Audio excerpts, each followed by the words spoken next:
Mario Kart World selling over 9.5 million copies worldwide, something that really doesn't surprise a lot of people. It doesn't surprise me, despite the recent backlash that's gotten for its online multiplayer game mode updates made that I mean, it's not that big of a deal, but at the same time, I feel like Nintendo shouldn't have went out of their way to try and change something that a lot of players liked.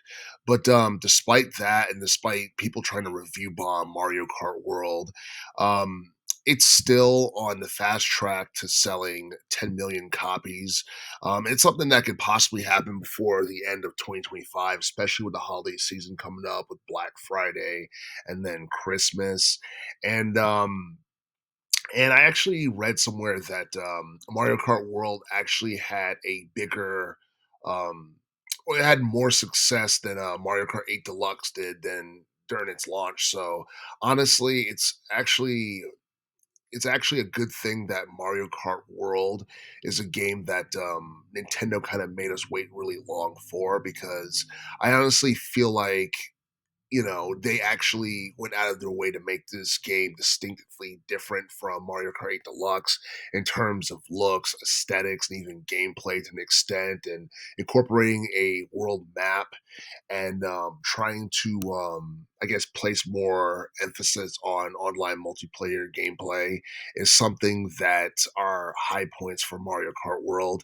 And I know a lot of people have said that Sonic Racing Cross Worlds was better. I believe I mentioned that in a different video. In some ways, it is because I guess Sega has like character interactions and rival races and stuff like that in that game. But both Mario Kart World and Sonic Racing Cross Worlds both have their pros and their cons, and obviously, like I honestly feel like the game that Sega put out with Sonic Racing Cross Worlds is probably one of the best Sonic related spin-off games that we've seen in quite some time.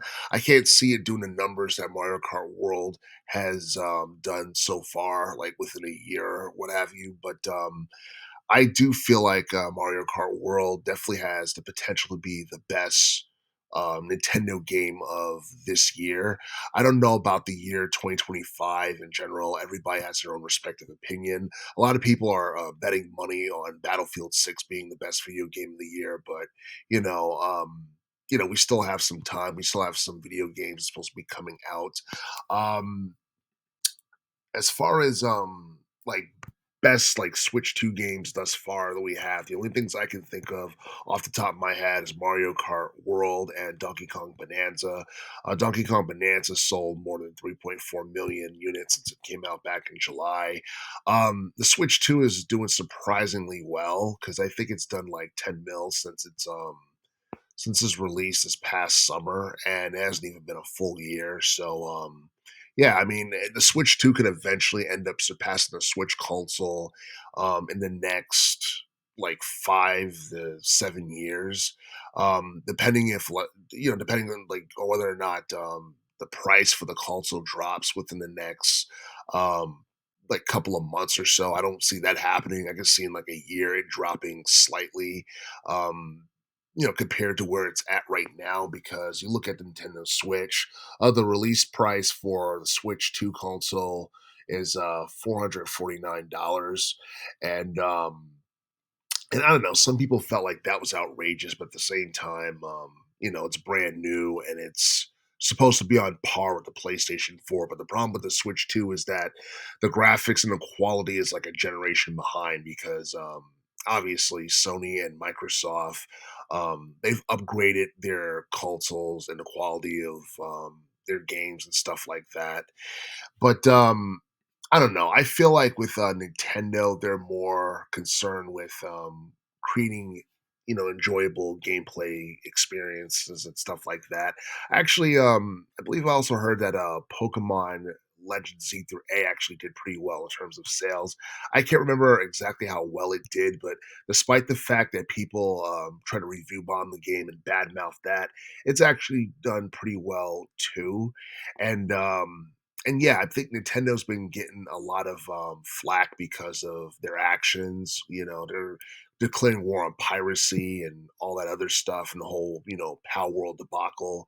But, despite all the controversies that Nintendo has been involved with recently, um, I don't think it has a detrimental effect on their games, mainly because the audience that Nintendo caters to is more of a family friendly audience, and they focus more on trying to appeal to children's than they do like young adults and stuff like that. And honestly, that's a good thing because you have like companies like Activision, they try to appeal to young adults, and then whenever they do something that people don't like, they get pissed off about it. They boycott, they riot, they rant. They do all kinds of stuff, and as a result, sales end up suffering, and they end up losing millions. So I don't know. I mean, I don't think Nintendo is going to have to worry about that. Initially, I felt like Nintendo was going to have a problem with people boycotting their games and then having a detrimental effect on their sales and all that stuff. But I don't know. I still feel like the Mario Kart IP is something that's legendary, and the game itself is not bad at all. It's not perfect, but honestly, it's definitely one of the better games that we have gotten within the past couple of years or so. And nowadays, you rarely see games that are barely able to break 3 or 4 million. This game has done over 9 million in a couple of months, so that's something that's extraordinary. And I don't know, Mario Kart World was over a decade in the making, so yeah, I can only see this game, like doing significantly well and in the future, and more people buying it before the end of 2025. It's hard to predict how well this game is going to do in terms of sales by the end of 2026, but I wouldn't be shocked if Mario Kart World did somewhere around like 20 mil before the end of 2026.